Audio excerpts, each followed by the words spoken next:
around looking crazy at me. And I'm like, damn, I'm the bad guy for just asking questions? How that's ruffling feathers? So for me, that was like the first notch for me of like, all right. What's up, everybody? Welcome back to Scores and Assists, where we break down the latest headlines and bring you fresh takes on everything sports and culture. From trending news to game highlights and hot debates, we've got it all. Hit the subscribe button and stay in the loop. So in a recent live show, comedian Dave Chappelle took aim at Palestinian-American artist DJ Khalid for his silence on the ongoing war in Gaza. The moment, which took place in Etihad Arena as part of Abu Dhabi comedian season, came when an audience member shouted out Khalid's name. Then Dave Chappelle responded by roasting the producer.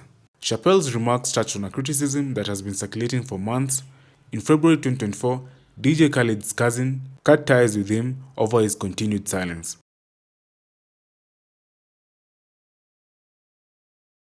I feel like I've been saying that a lot.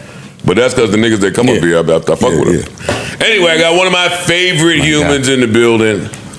Ace Hood is in the building. Make some fucking noise. Make some fucking noise. Yes, sir. Thank you for coming, man. Honored to have you. Likewise. Should have, long overdue, should have happened sooner. I don't know why. Well, I do know why. Your life looks so good on the gram, I wouldn't rush to go sit down and talk to nobody neither. That's a fact. It's just working out. I'm married. You niggas stay out of my way. Like, I'm in my lane. I'm in my world. Keep the bullshit away from me. So much so that some of the questions I got planned to ask for you and been waiting to ask you for years, I've seen you answer them other places. I'm still gonna ask. I love it. Just to see if I can get a little. I gotta see. Ace, how you feeling, man? Honestly, bro, I feel blessed. I feel great, bro. I feel capable. I woke up this morning, dog, I feel good. We on the trail, I'm independent, I'm grinding, and we back outside. How many pull-ups you did this morning, man? I ain't do none today, bro, but I did knock out a good 20, 25 piece earlier. Little push-up set, you know? Okay. I had to get it in, you know, just to kind of tone up a little bit, you know, just in case I'm looking a little flat, you know? I'm about to go put my jacket on. In case I'm looking a little flat. This guy. I'm about to go put my first trimester, he talking about in case I'm looking a little flat. Nah, man. This guy crazy. But you don't want to change it. Hey, I be telling him to go to the gym, he won't do it. See?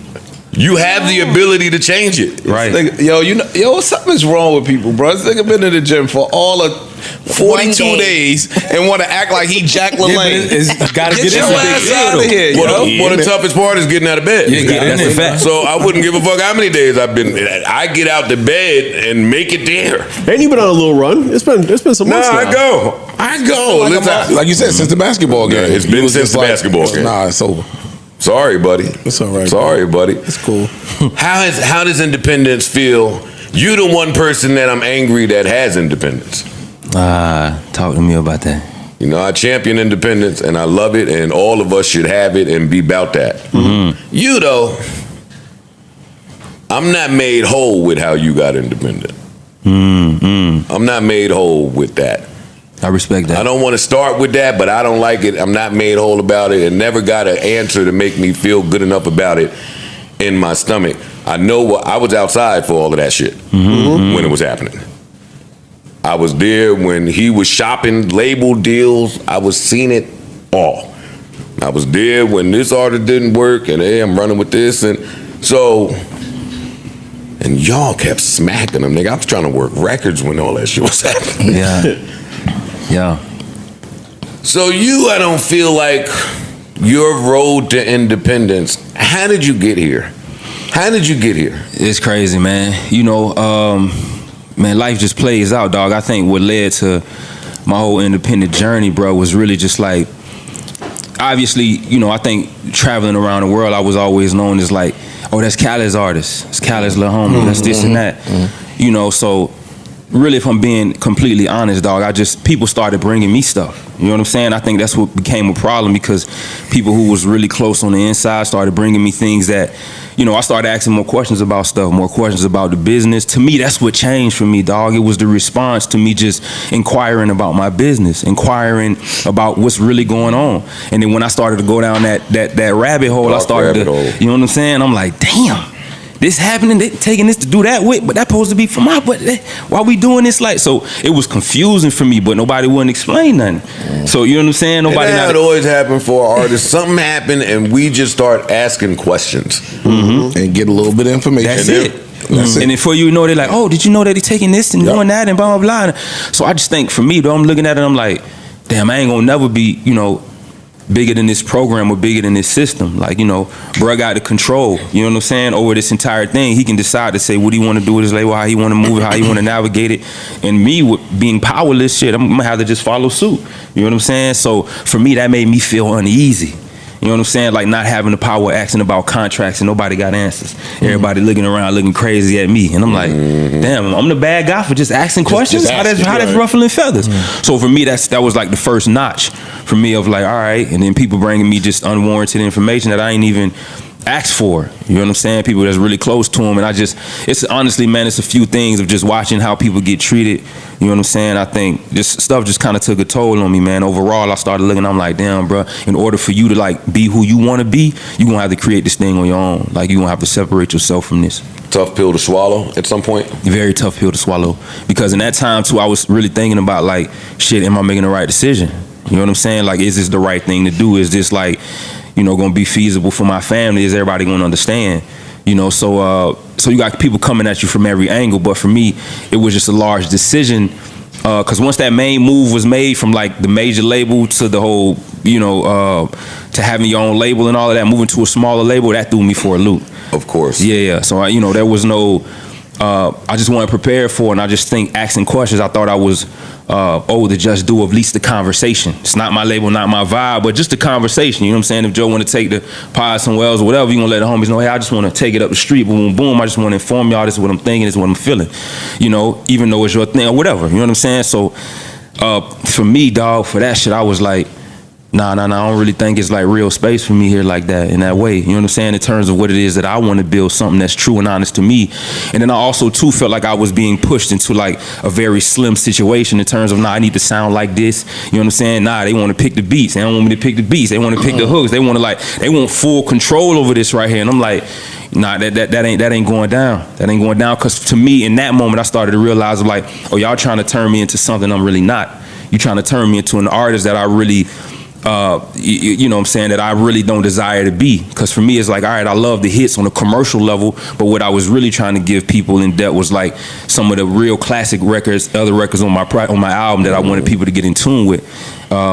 So, you know, for them, it was just a certain formula and a certain way in which they wanted to do stuff. So I feel like for me, I wanted to just expand that structure. You know what I'm saying? So you can show more of yourself and not just, this is one way of being an artist. It's like, I can do this. I can speak about this, talk about that.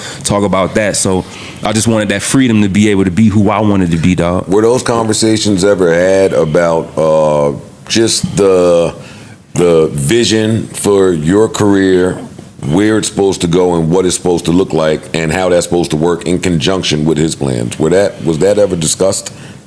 No, not in a real way, man. You know, everything was just like get up and go. You know what I'm saying? Everything was just like get up and push. You know what I'm saying? So it was no real plan. It's just like we gonna win and we gonna win. Like that's really bruh plan at the end of the day. And it's like he had the formula in terms of like what records to put out, what people liked to hear, but there was no real in-depth conversation like this is what I see for you. It's just solely like, we gonna win. You know what I'm saying? We the biggest, we the best niggas, da-da-da-da. And I get all that, but it really wasn't I knew the vision that I had for myself, you know what I mean? But I just think at the end of the day, it was his vision, I feel like, came through more than my vision. I feel like what he wanted would always come through. So if he wanted the big video, the big budget, the big thing, this, that, and the third, if he wanted to,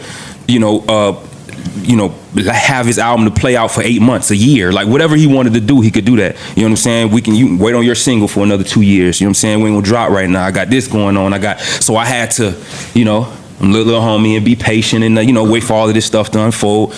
But it was no real conversation about, Ace, this is what I see for you. This is what I wanted to be. It was just solely like, it's just, we win, phrases. We win, we want to grind, we want to grow, we want to do this, we want to do that. But nothing in depth of like, bro, this is what I see you. This is, how I see you as an artist and where I see you going. Because I just think that people speak to, really that commercial level, this commercial success a lot, as opposed to like being real, true human beings in this shit. For real. Was it too much success at that time to have that talk?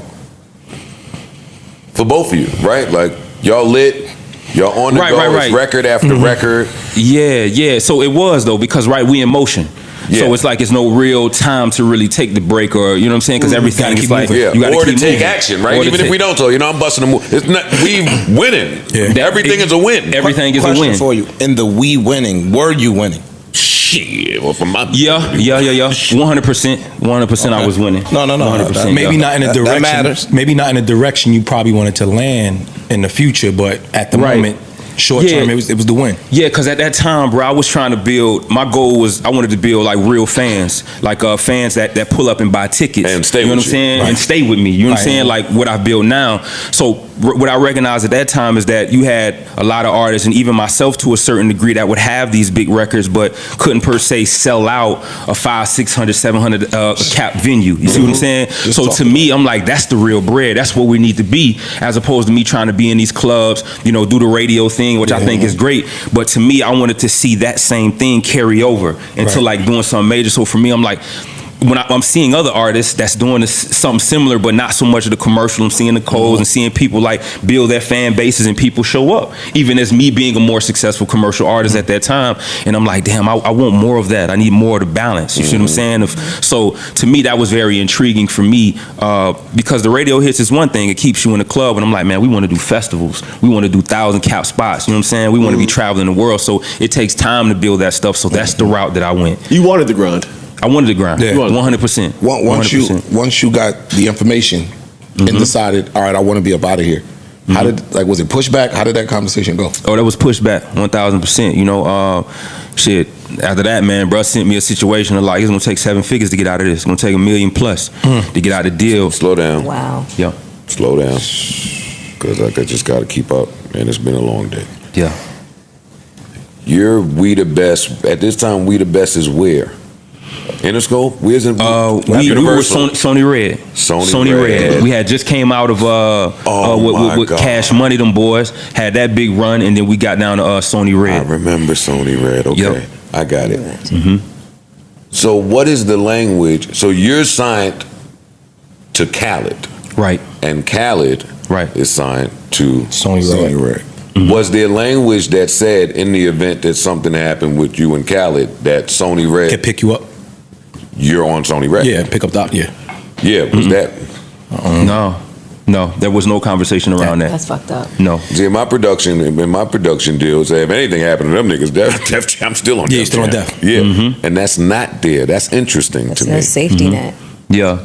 But this is what I'm There's saying. somebody though, else bro. in my corner. In the event that you turn state, somebody else is invested in me, so I can continue. That's interesting. I wanted to ask, as you're going through all this, did you have any support within the industry? Were there certain people? Wait, let's not get there yet. Where did the 7 figures come from? Whose calculator? That was crazy, man. And to me, I was wondering the same thing. I'm like, this got to be just off of like, just like bro just being a little hurt, I think, of just how the whole situation unraveled. I think that's what it was initially for me to get out. Because I owed my 5th album. So I owed another album on underneath like the whole label situation. So that's what he was saying. Was like, yo, you owed another album. I knew that, and it was like, I want this on top of that since you're not getting this album or whatever. And it was a little bit of like, shit, I'm hurting. This is what I'm charging you. This is what it's gonna be, right? But that was just the initial. Let me say that was just the initial, and that was pushback. There was things that happened, conversations that transpired, that had to push some things forward. You see what I'm saying? Just to be transparent, dog. And then we got down to a reasonable number of like, hey, bro, this is what I can do. Right. You know what I'm saying? Like, I can't do that, but I can give you this to get out of Where that. was you supposed to pull this from? Hey, that's what I'm trying to say. Where was I supposed to, off the rip, just give you, especially if I'm in a situation where I'm fighting, just pull out and give you $1 million? And that's not it's not a situation where you could have Frank Ocean these niggas, right? Or niggas was handing in just here. I owe you some shit. Here, take some scraps. Yeah. That couldn't have happened. There was no way out of this. No. I don't like nothing about the Ace Hood story. I'm telling you. Yeah. I don't. Did they think maybe someone else was bidding for you and they could sneak it in that way type shit? Like maybe someone else who wants to sign you would pay the ticket? That's kind of why I was asking that question. Well, so there was opportunity like that. Yeah. Yes, 100%. Yep. And it was somebody like that came along that actually helped me to you know what I'm saying, That's to get my situation handled. 100%. That's what's up. Yeah. Well, So, question for you: Why not just submit your 5th album and then you're a free agent? Or they was trying to push your project back until you did well, at 3 more projects. Yeah, man, I get that. At that point, I feel like the damage was already done. You know what I'm saying? So by the time we had already reached that space, you know, some things had already went unfulfilled. So one of the major things is that I was pushing, you know, even being under the label or whatever, I was still working the song. I had a song out with Ty Dolla $ign. This was when I was staying in LA. And I was working the record, I put it on radio and everything, and there was some agreements that we had between each other of like, all right, I do this, you know what I'm saying, and then bro's gonna come in on the back end. So I'm putting all my time and energy, shooting the videos, paying for everything, like, and then bro didn't come through on something. And that was a big deal on top of everything that we had already been dealing with. It's like, you know, the record, all right, if it reaches 300-400 spins on radio, I'm gonna take it from there and I'm gonna, you know what I'm saying, add another budget on top. So to me, I'm like, all right, I feel really good. I felt empowered now because this is something that I got my hands on. This is something that I put together. You know what I'm saying? You can go get 400 spins in Florida. Right, exactly. So easy breezy. We cool. We good. You know what I'm saying? I'm getting this out in LA. I'm getting this out at the crib. So it's happening. I'm excited about that. And to me, for me, that's when a homie come through and be like, all right, I got you. When you come through, this gonna give me the power that I need, because now it's putting faith within myself. Because at that moment, I was kind of striving for a little bit of like reassurance, you know what I'm saying, at that particular time. And especially of just putting my time and putting the effort in and creating the records. For me, I wanted to feel like this was mine and not just somebody trying to come in and just, you know, the hook should sound like this or the beat should sound like that or this or that. This is like, this is my vision, and I wanted that vision, that which is mine, to be supported. Because that's how you show me you support me in my way, and not just everything that you want. Right. So to me, when that didn't happen, that put a bad taste of like, damn, man, like I thought my boy was, you know, so some things started to fall short, but then it started to be, you know, congruent with other things that I started to hear when people started to bring me stuff of just being treated unfairly. Like, so people in the hood and the communities would stop me and be like, bro, you getting treated da-da-da-da. Wayne them doing this, Bird over here doing this for Wayne. He allowing brother to be free. He different brother, da-da-da. So, you know, it's all that going on. I never really paid attention to that because we were always close-knit. But once the in-house stuff started happening, I was like, damn. Once people that's actually close to him started telling me stuff, I'm like, I ain't even, and they volunteering this information because they know the heart that I got. They know the type of person that I am. Did you think y'all were friends? I thought we were brothers. It's my brother, man. That was my brother. That was my brother. You know what I'm saying? That's what I'm saying. They got too many records together that worked for it to not feel like brotherhood in the moment. Shit, he said it. I don't forget the records. Even if you don't got the records and you working at that same goal, you feel like you working with your brother. If you give you that much investment, but yeah, as long as you don't smarten up, you can stay low. You stay low, bro. That's where I want you at. And that's the real thing right there, bro. Is that like, I felt like forever I would have just been Lil Bro. That's following Bro. Yeah, I would have, you know, had a career, had other certain things, but I think for me, I think the integrity part of it, you know, because I would have accepted something that I knew was less than myself in that moment. You see what I'm saying? So that's what I realized, dog. I'm like, nah, you can't do that. Because now, right, you know, I'm thinking about my children. I'm thinking about the family. I'm thinking about what that's going to say if I was to take something like that, if I was to sell myself short. I can't give nobody a game about leveling up, about trusting in themselves and having faith in what it is that they got. So for me, I was just like, nah, dog, there has to be a better way. That's some deep shit.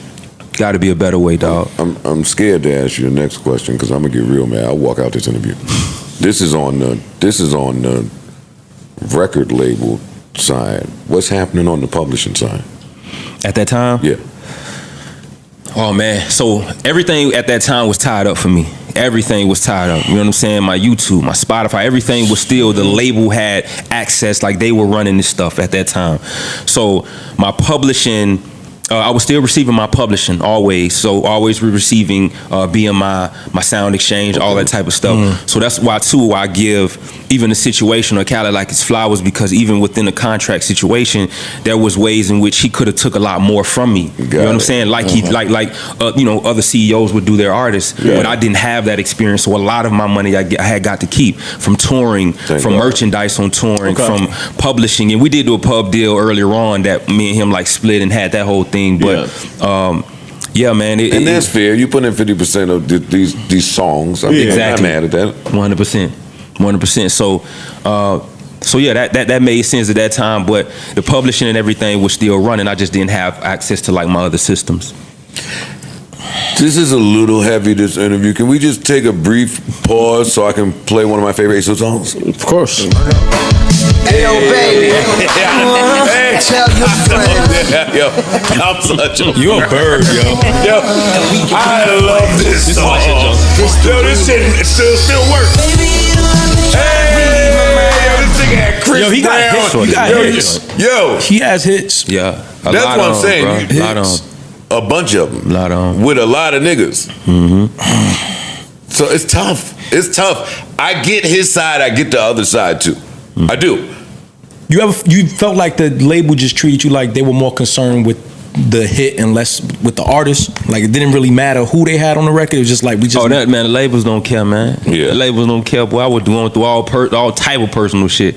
Labels do not care. I learned that very early on in the game. But if you ain't making no hits, that shit don't sound like what it's supposed to sound like. We do not care.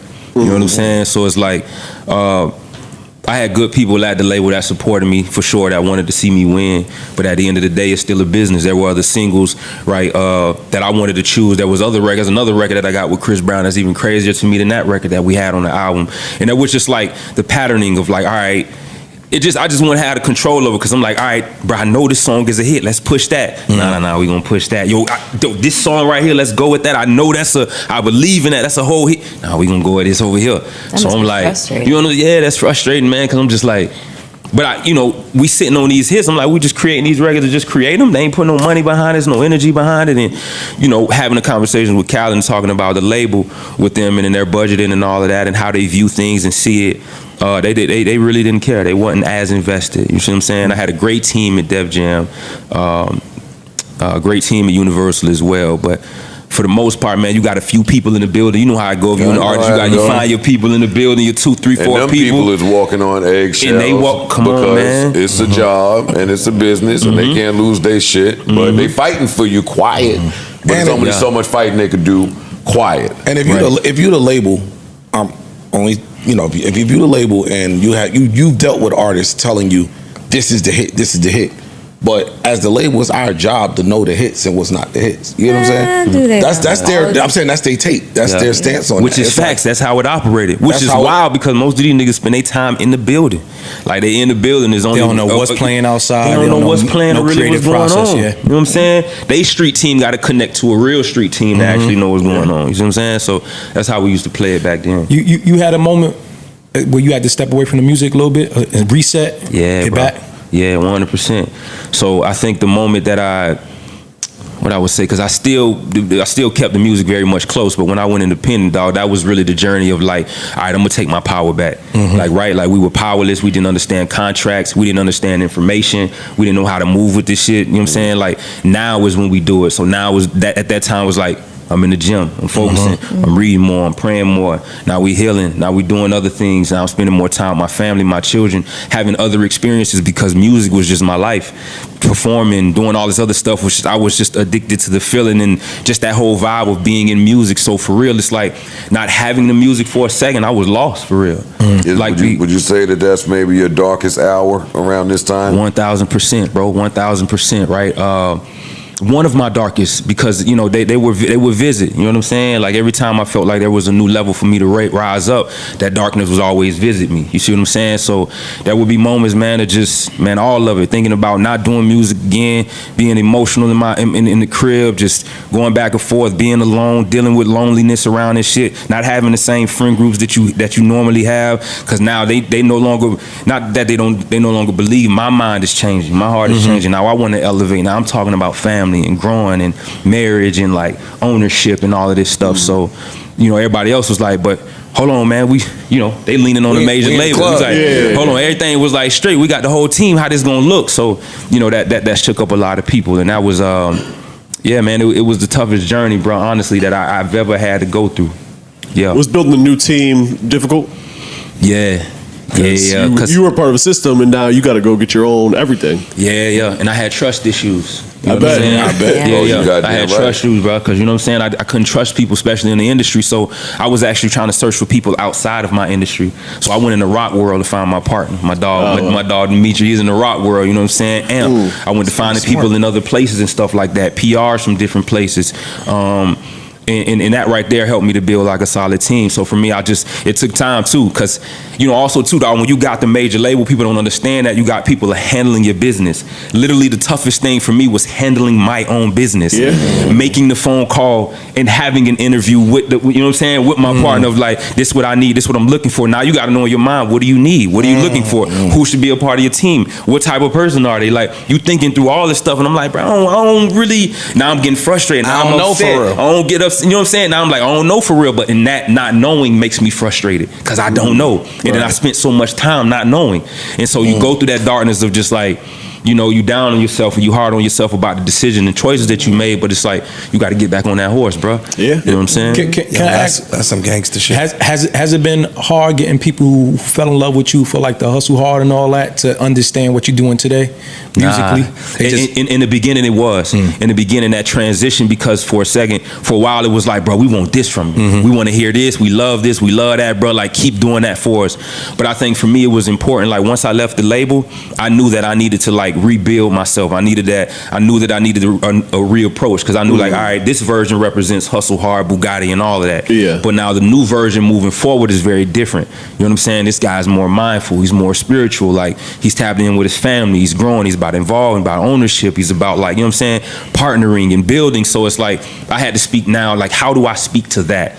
To me, that was my main thing. And how do I represent myself in a full way and not just like, oh, I'm this one artist, but it's like, I can be this, that, and the third. You see what I'm saying? And you know that message ain't going to spread as fast as, oh, God, like that. They ain't going to shine a light on all that. Think about the pimping though. Yo, you might be making 30 million. Just say, throwing a number out. But you don't even know the integral parts of how the whole machine is working for your 30 million. 30 million? Yeah, how much you think you grossed for companies? I was just throwing it out there. I know, but now I want to know. Like in total? Yeah. That he made for other companies. For the record companies. Between all of the music, all the albums. Music. Well, for 2 singles alone. Probably, I don't even know, man. That's a really good question, dog. Probably, I don't know, man. I don't know. 50? I'm gonna probably say like 20 million. 30 million, something like that. It probably more, but that's a really great question. I've never looked in, you know what I'm saying? I never looked into all of that, but probably take it from. But what the numbers say and what I get, my portion of what I get compensated, I know it got to be something large for sure. For sure. If you was getting shorts and still doing good, then how do you feel when you're out and you hear your joints, right? Sometimes a DJ he start playing all the shit. Like, sometimes I do that. Niggas play my worst records. I be so mad. right. Yo, I don't need your appreciation, my G. I just go to the corner. But like, with your experience, how do you feel when you hear these records? Is it like, are you made whole? So you look back like, wow, we did that. I did that. Wow, these are slaps still all these years later.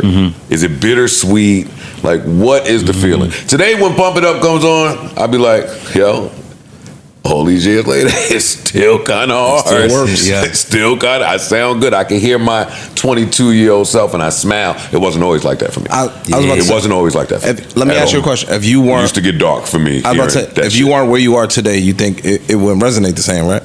Well, yeah, it's not about where I am. It's I'm so far removed from the story, right? Like, I'm on some dad shit. I'm on some 45. I'd be able to smile at it. I'm on some up. Yeah, but it's still. I'm on some up. I think success makes it a little. Yeah, it does, bro. Put a better smile. You want to stop giving these Because nigga, if you was trash and just out here hurting, I would finna say the same thing now. Clunky with his phone. Like, I feel like that, like right now, bro, because of like the new album that I dropped and where I'm going, and like seeing everything align as it should right now, bro. It felt like all of that makes sense. Like, it makes a lot more sense to me. You know what I'm saying? It's coming more full circle of why that version, like, I needed to be that. Yeah, like, it's part of the story. It's a part, no matter where you stand today, you stand there because of all the yesterdays too. That's it. That's it. I was gonna ask you, like, when you left the major, did you have to leave music behind? Yeah, he wasn't getting no damn Khalid beat again, nigga. No, I mean, like, shit that you recorded that you love, but you just forgive me if I don't know the proper term, but like you just had no ownership of it. No, Like that's it- perfect. Good question. Yeah, that's a great question. Because you know what I'm saying? That's how much I wanted to get out of the situation. So there was a one point in time where I'm like, all right, you can keep these projects. You can keep this, that, boom, boom, boom. I don't even want that. I'm coming back for that now, though. It's different. You know what I'm saying? It's been some time. You heard me? Like, so we got our people working on that right now. Let's go. But yeah, for sure it was like that. I think I got a little lost in transition here. But what was your question? I want to make sure. Leaving music behind when you let But yeah, so 100% I did. Yeah, there was projects that I felt like I needed to sacrifice that I'll see on the back end. So I sacrificed them in that moment too, just to make it, sweeten the deal up a little bit. Because like music is almost like your baby, you know what I'm saying? Yeah, it was, but I also was thinking, for me, man, I always thought like, honestly, dog, the best is yet to come for me, for real. Because I'm like, as long as I continue to grow as a person, as a human being, bro, there's no way this music will not elevate. There's no way the people around me will not elevate. You see what I'm saying? So I always knew that I can create more, and I knew that I had not reached my peak yet. You know what I'm saying? I think in terms of my youth and putting out those records is great, but in terms of what I'm creating now, they speak different languages. You see? So your new project is called Soul. What's the meaning behind it? Soul is some of us lose. Yeah. Some of us lose, man. Some of us got to shed parts of ourselves in order to grow. Sometimes you got to leave people behind. Yo, niggas is killing the album titles. They are. Niggas got hard albums. That's hard. Yeah, thank you, bro. Some of us lose. Yeah. That's y'all out there. Some of you niggas is losing. Some of you. But go ahead. That's so stupid. Because, right, bro, think about it, dog. Like, our greatest lessons, or some of my greatest lessons, are coming like the moments where I felt like I had the hardest hardships. When I'm dealing with the most shit in the world. It's like, and then when I got that lesson, I'm like, oh shit, I needed that. It's honest, because it's like that version couldn't even speak to the version that's gonna be moving around and boom, boom, boom. So it's like, you gotta take your time. So I think ultimately that's what I'm saying. It's just like in those dark moments is when I found light of like, oh shit, bro, okay, you got this. This is what you need to do. This is how you need to move. So that's really what that was. How old are you now? 3'7". Oh, you lying like shit. Yeah, I'm 3'7". No, because you know what? 3'7". Yeah, that's how I say it, dog. I won't say, because I said on the record that I was 3'4", but I did that record a few years ago. But I'm 3'7", I'm 37, yeah. Oh, you got a lot of time. 37 is good. Yeah, that's what I'm saying. You good money. Yeah. How valuable is the peace? You seem so at peace when I look at you and I watch you. It looks valuable. Good old holistic life. Yeah. Good old living. It's the most valuable thing in the world, bro. I cherish that, honestly, bro, because it was so hard to find it. It was so hard to get it because I was just struggling with myself. You know what I'm saying? Struggling with my ideas of success, struggling with like who I am within that success too. You see what I'm saying? So when I had to really sit down, I didn't know how to do it. I didn't know how to be a family man really like that. Like I had the teachings, obviously, of seeing it when I was a youth, but my father wasn't there, so I had no real teacher to teach me how to navigate and do that. So it was really hard. It really kind of just, humble myself. You know what I'm saying? To a certain degree, but it's the most incredible thing that I've experienced, dog, because it's like, there's nothing outside of me that I feel like I need. I don't see nothing that nobody doing that I feel like everything that I have or everything that I need, I already have it. You see what I'm saying? Fire. And I tell that to my kids as well. It's like everything you know what I'm saying, you have it. You know what I'm saying? There's nothing outside yourself. So I think that was important because I'm like, the contracts and shit, bro, being powerless in that made me feel like, nah, bro, this shit right here, once you get the information, that training shit, nigga, building yourself up, nobody can ever take that from you, bro. Nobody ain't gonna never be able to take that piece because niggas can't go through it to deal with that. You see what I'm saying? So to me, I'm like, that's the value because everybody can't get the piece, but everybody want what the world want. You see what I'm saying? So that's important. Yeah, that's